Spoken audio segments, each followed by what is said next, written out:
everyone. Welcome to Pro Voice. And today's episode is AI replacing you or is it empowering you in your job? My name is JT O'Donnell. I'm the host, and I'm so excited to be here today with some of our top Pro Voicers, Dave, George, Vanessa, and of course, Shanoa.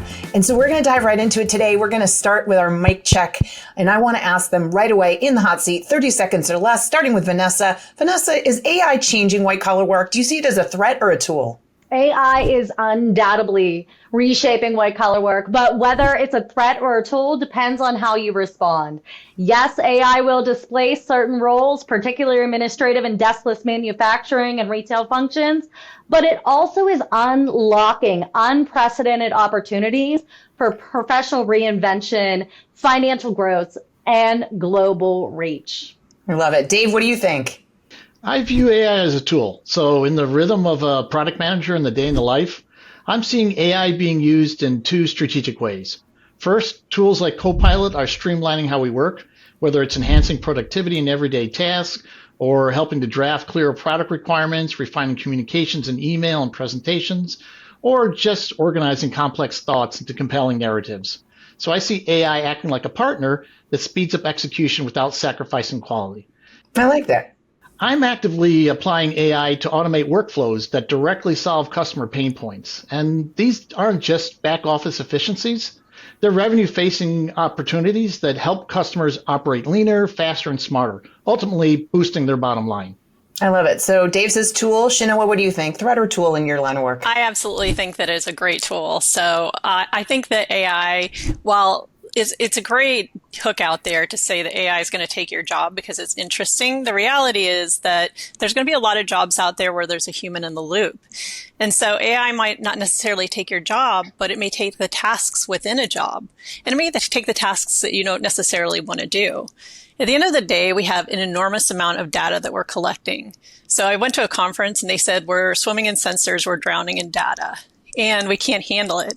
So we need something to do that kind of work, and it's very, very repetitive work, and AI will do that for us. It'll free us up to do the creative part, to do the managing part, and it'll be a little bit painful in the short term, but in the long term, I think it'll really pay off. I love it. So far we got 3 for tools, none for threats. George, where are you? I'm confident it's a tool, and I'll say that I will acknowledge the threat. In the life sciences industry, what you have to realize, JT, is that the process of drug discovery is a long and tedious process. AI is going to help with the innovation and efficiency, and not just drug discovery, but also drug development, going from molecule to market. So our industry and myself as a whole see it as a tool. The threat is going to be when it comes to mining data. If the data that the AI is mining in healthcare is already biased, AI is not going to make it unbiased. And so that's a threat that we do face in the life sciences industry, is making sure that in order to get unbiased data, you have to have unbiased data going in. And so it's a challenge that's going to have to be met constructively. I like it. So you're like one in each corner. So for me, I'm going to be contrarian here and say it is a threat for people in the sense that AI itself won't take your job. It's the people that are going to figure out how to use AI to do your job that are going to take your job. And so if people aren't leaning into AI, I don't care what industry you're in right now, folks, if you're not leaning in and figuring out what parts of AI you could be using to free up your time so that you can do the more important work, you're putting yourself at risk. And so that was not bad. So we'll say 4 in the tools, and I'm the lone camp, 1.5 in the threats. Not bad. Not bad for mic check. That's awesome. All right, team. We always love to give a little love here. We call it signal boost. I want to go around, and if you've got a person, place, or thing that you want to give a shout out to as it relates to AI, that would be amazing. So let's start with Shanoa. Yeah, I would really like to give a shout out to Core.ai. They're a company that I previously worked with, and they're based out of Orlando. They do really interesting tool called Agent Assist, which is revolutionizing customer service. And so if you see how it works, it's fascinating because it integrates so many different properties of AI to enable customer service agents to serve their clients better. And it really works. I mean, even the sentiment analysis, the wrapping up, the doing all the notes at the end. I mean, Core AI really nailed it in terms of customer experience and user experience and employee experience at the same time. I love it. I love it. Okay, let's keep going with the ladies. Vanessa, what do you think? I love me some intuitive AI amplification because strategy deserves speed, is how I feel. So, two tools that I want to champion and I use every single day is Motion AI Employees. It keeps my workflow sharp, but also Opus Pro. Man, that's turning my videos into bite-sized brilliance. And AI isn't just assisting, it's accelerating the way I lead, we all lead, and create and scale. Yeah, I love it. I got to give some props to Opus Pro too. They're pretty hot. Let's jump down to George. What are you using these days? Who are you shouting out to? I want to give a shout out to a new tool I just learned about called Research Link, and that's LINQ. Just imagine, JT, the tool that you have where you can have us use AI for job shopping. Yeah. Imagine that now for clinical research. And so whether you're a part of an underrepresented population or part of the majority population, you can take ownership and go and look for what are the clinical trials that are out there that could benefit me and really be a help to me. And I love that because just like you're doing with Work It Daily, with the job searching tool, it puts the power back into the individual where they can look for what they need. And it takes AI to use those plain language summaries where anybody can understand it. Love the tool, Research Link. Please check it out. Nice, nice. And last but not least, Dave, what's your signal? I'd like to give a shout out to Microsoft. So as I start thinking about how generative AI is going to become more pervasive, I'm left wondering what tools like Excel are going to look like in the future. Meaning how will clicks be translated into just to having a natural conversation with the tool. And Microsoft is researching a new tool they call Data Formulator. And they're using large language models to enable a user to speak in natural language, to clean the data, perform data integration, conduct visual data exploration, and eventually tell a story with the data. So this interaction with an AI agent, I just find incredibly interesting, and I think that's going to become more pervasive as AI continues to evolve and develop. I love it. And I'm just going to give a shout out in general to my ChatGPT because I've had it for a while now since it first came out, my $20 a month. And I now use it instead of a Google search. No ads, no sifting through answers. It converses with me. I converse with that thing every day. And it's like having a whole team that I can talk to now. And it took me a little while to get to a place where I naturally thought to use ChatGPT, but it is now ingrained in me. I go to ChatGPT first. I think there's a lot of other people out there, whatever you use. But I think all of us have got to get to the point where we're using that on a daily basis in some way, shape, or form. So. And I can be long-winded. ChatGPT, like you said, that $20 a month is my favorite. I put in there, okay, here's my 5 sentences. Put this in 250 words. And I limit myself. Right? So it can either make you shorter if you talk too much, or it can make it bigger if you need to talk more. Like, it's a total winner. I love it. I love it. All right. Well, we're going to take a break here in order to showcase our sponsors. But when we come back, it's work it or waste it. Today, folks, we're talking about should you reskill or should you stay in your lane and double down? Are you going to pivot or are you going to move on? We're going to hear in from our pro voicers on that in just a minute. This is an executive wake-up call. If you're a professional that's feeling overlooked and underutilized and quite frankly invisible, listen up, this one's for you. These days, it's not who you know, it's who knows you. You need visibility in order to attract the best opportunities. So if you feel like you've been stuck in the executive wasteland, you need to start using your Pro Voice. Your Pro Voice is a modern form of personal branding, and it's how you make sure that you get the best opportunities, raises and promotions, fractional work, and any other kind of opportunity that you're looking for in your latter half of your career. Executives today need to stand out. And if you don't understand how to do that with your Pro Voice, you are not going to get the respect and the opportunities you want and deserve. If you're interested in working directly with me and my team, you can do that with our Pro Voice platform. And right now, because you're listening to this podcast, I'm going to give you a discount. Pro Voice 50 will get you $50 a month off the monthly membership. Cancel at any time. And as a bonus, use the Pro Voice 50 and you will get a 30-minute one-on-one call with me to kick off your Pro Voice. And that is a $399 value. So what are you waiting for? It's time to use your Pro Voice to get the respect that you want and deserve, but more importantly, get the opportunities that you need. Sign up today at workitdaily.com, use Pro Voice 50, and I'll see you there.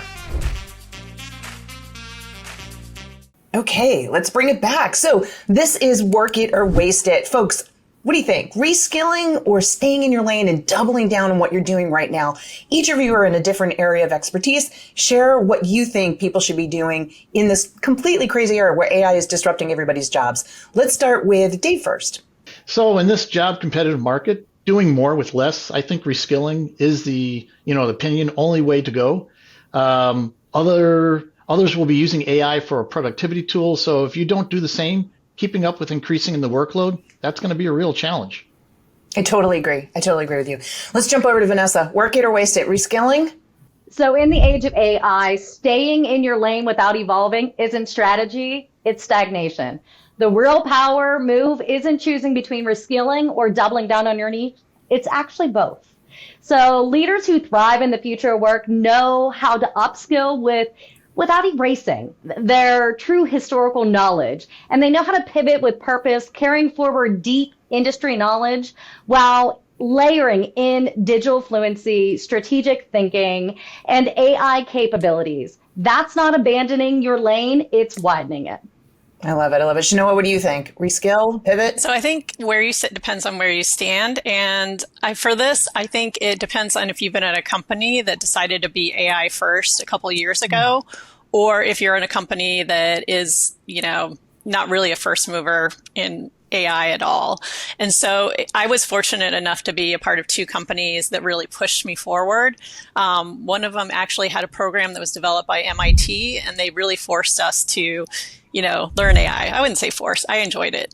I'm at another company now, which is the same. They really have these great tools for learning AI. So they've actually started to mandate it in terms of your performance review and telling you to use those tools. If you're not fortunate enough to have those, I think you need to seek those out on your own and reskill on your own.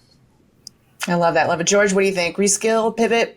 Yeah, I'm going to have to go with reskill because in healthcare has been very slow to change across the country and across the world. And so reskilling with AI and the tools and the skills that you'll need with that will likely give healthcare professionals a chance to obviously move along at speed, but really make sure they're doing their best for patient care, which I think is really going to be beneficial. So I'm definitely up for reskilling.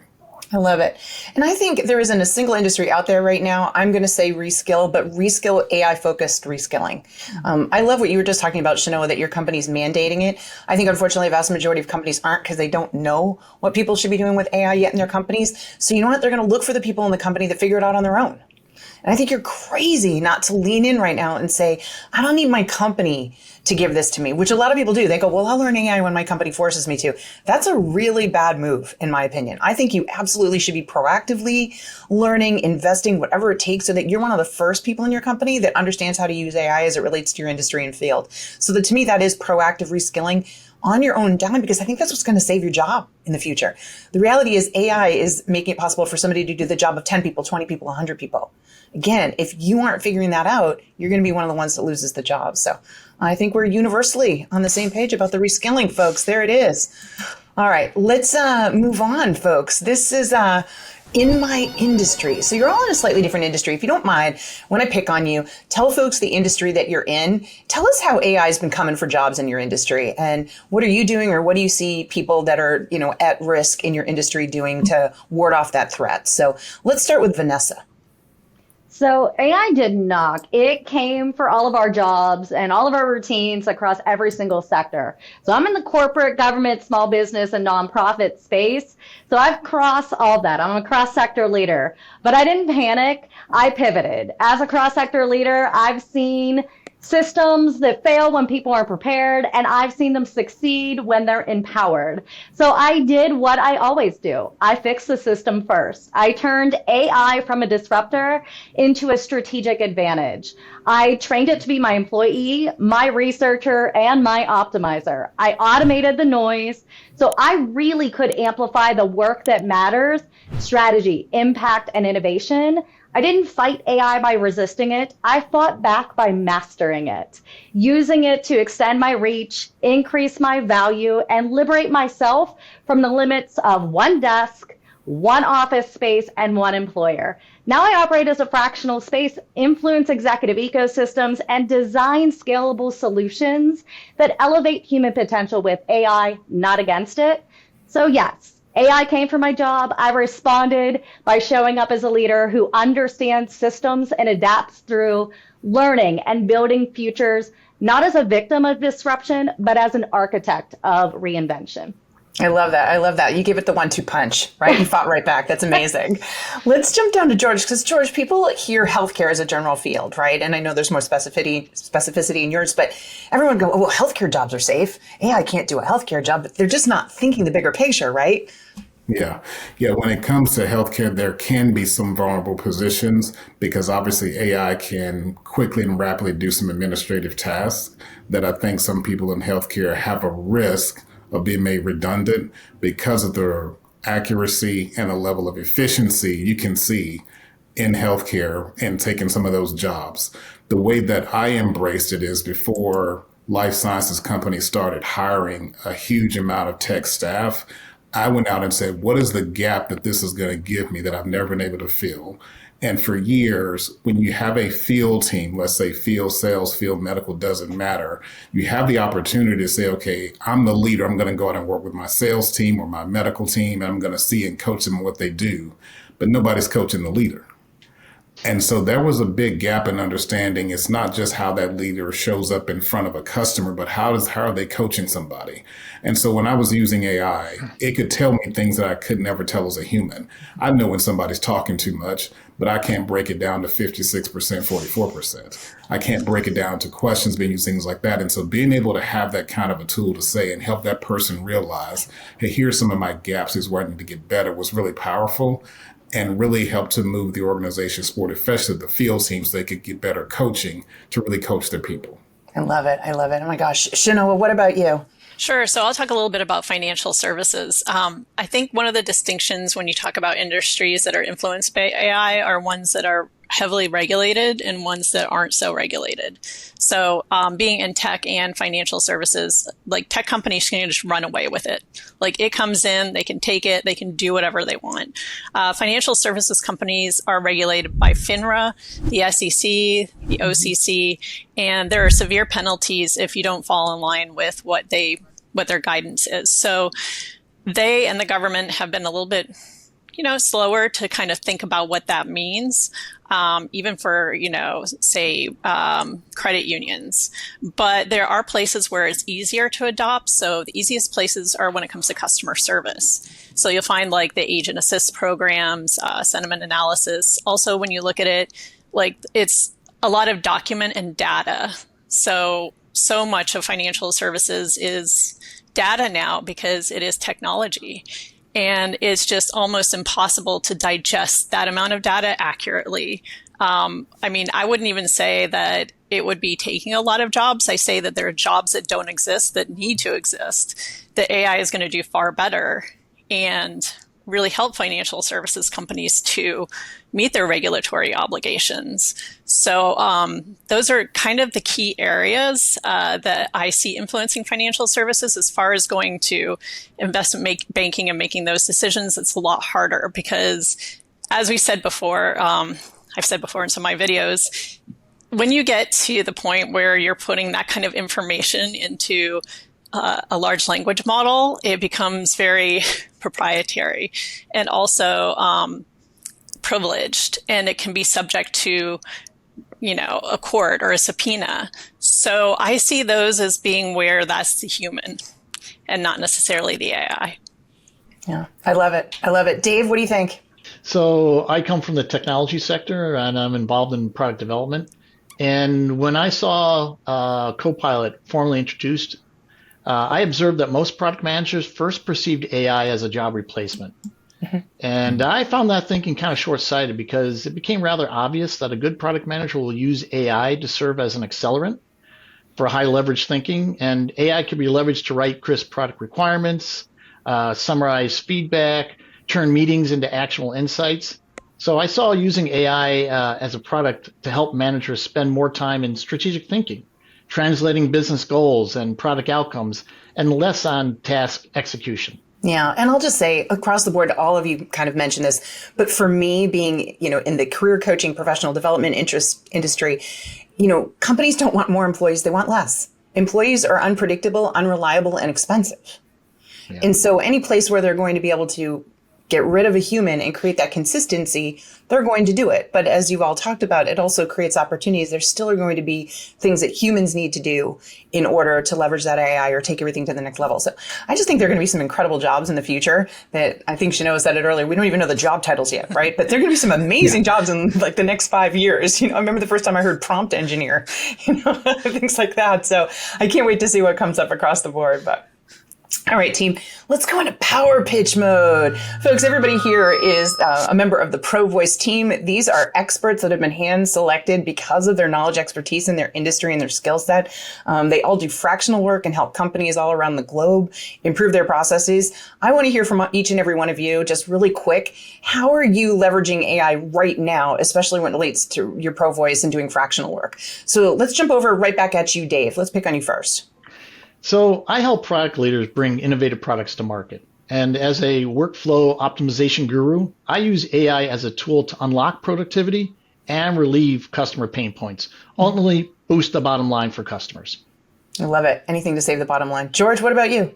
Yeah, as an advocate for the life sciences industry, obviously, using my ProVoice is really critical. What I'm learning is that, as Dave mentioned earlier, I can use tools like Copilot to really help better understand and become a lot more efficient. I think, JT, you mentioned you've replaced Google search with ChatGPT. So I've been able to really understand I've got to evolve and use these new tools as I develop my ProVoice. And really that's been helpful in making sure I can be a lot more accurate and a lot more focused on what I'm trying to do and build from there.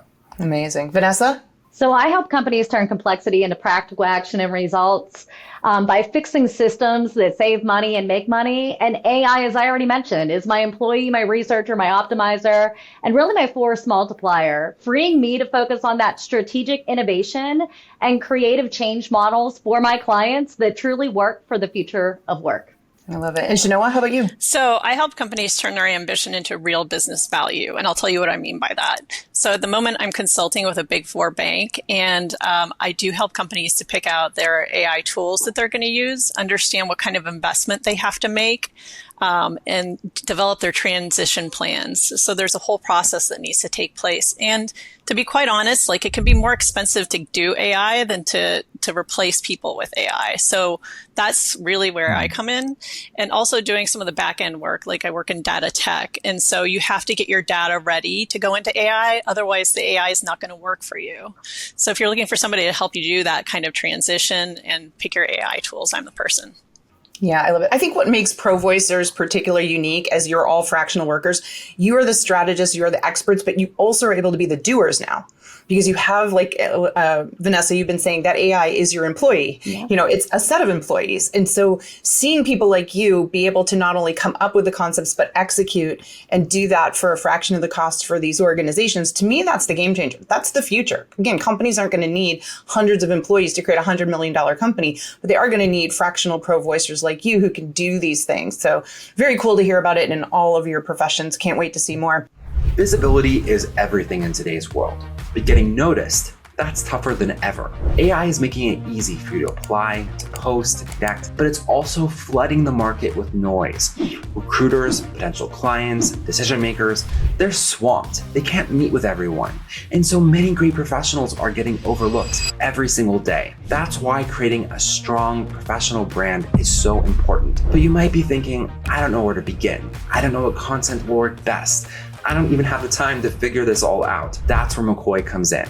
You bring your experience and your goals, and McCoy AI will turn them into clear, compelling messages that make people pay attention. It helps you find the words, the proof, the stories that show your value. In minutes, you'll have short, powerful content for your McCoy Reel, your evidence on video backed by real results. It's designed to grab attention fast and to leave the right impression. You'll know that people are watching, and you'll know that your message is landing. All in one simple link, easy to share, easy to open, impossible to ignore. No guessing, no blank page, no wasting time, just a smarter, faster way for you to show your value. McCoy is free, but with McCoy Pro, you can create targeted reels for specific roles, clients, and audiences. Build your presence, grow your influence, land that next big opportunity. McCoy helps people get you in seconds. Download today from the App Store and Google Play. All right, so now let's have a little fun. Let's face it, everybody's seen something about AI in the news that literally gave you chills. You were like, what? Is that a thing? Like, am I psyched about that?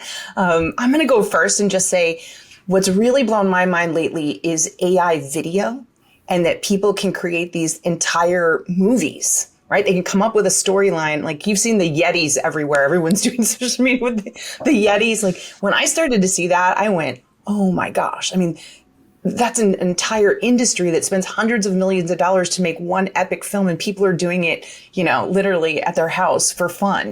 That was a moment for me that like really tilted and said, we're just at the beginning of this crazy, crazy AI journey. I'd like to hear from each one of you. So let's go with George first. What's blowing your mind about AI these days? Yeah, what's blowing my mind and somewhat, like you mentioned, kind of scary to me is that when in the life sciences industry, bad data goes into very biased data. The AI is coming out with bad representation. And the hilarious part is that the person inputting it, I guess, didn't know it was bad data, and they should have. They shouldn't be putting biased data into the system in the first place. And that's what's really scary to me, because if you're putting in something where it already shows bias or something's off and it spits something out, you can't just claim it's great because it came from AI. You started with the foundational problem. And so that's putting some chills down my spine, JT, because I don't think the lay person will know this came from biased data. Yeah, and garbage in, garbage out. Yeah. That's a great way of putting it. Garbage in, garbage out. Thank you. Amazing, amazing. Scary, scary. It's so true. All right, let's jump over to Vanessa. So one AI related trend that really gives me chills is agentic AI humanoid robots and the robotic dogs.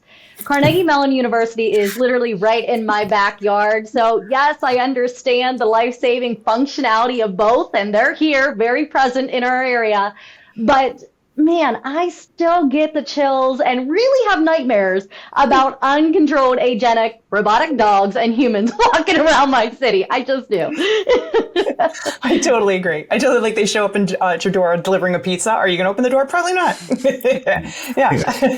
Leave it there on the front door. Shanoa, what about you? I think for me, it's the ability to deep fake and do whale fishing. Like if you get to the point where like a CEO can be deep faked in terms of what they look like, how they talk, get to talk to an employee and convince them to do something internally that they would never have done unless they believed it was the CEO or their boss. To me, that's the scariest thing, because it's just the difference between reality and fiction, but somebody using that for like fraud and nefarious purposes. Yeah, that's a good point. Yeah, and it's happening, right? It's gonna continue to happen. So true. Dave, what about you? What's keeping you up at night about AI?